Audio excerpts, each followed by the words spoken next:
एक, दो। लें जी, आपका 2 किलो दूध हो गया। बहुत मेहरबानी। अच्छा बात सुने, कितने पैसे हुए आपके? भाई पैसे तो 2 दिन पहले तो हिसाब किया है, अब अगले महीने हिसाब करेंगे।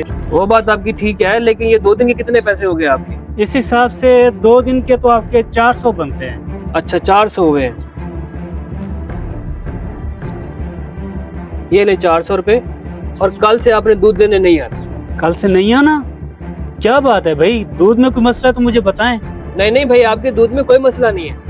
भाई दूध में मसला नहीं है तो फिर आप क्यों दूध बंद करवा रहे हैं? आपने किसी और से दूध लगवा लिया है? नहीं नहीं भाई, ऐसी कोई बात नहीं है, आपके दूध में कोई मसला नहीं है, और ना ही मैंने किसी दूध वाले से कोई दूध लगवाया है। बात असल कुछ इस तरह है कि मेरे दूध का इस्तेमाल कम है।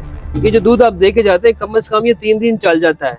तो मैंने सोचा क्यों ना मैं दूध बंद करवा दूं, जब जरूरत होगी तो मार्केट से ले लूंगा।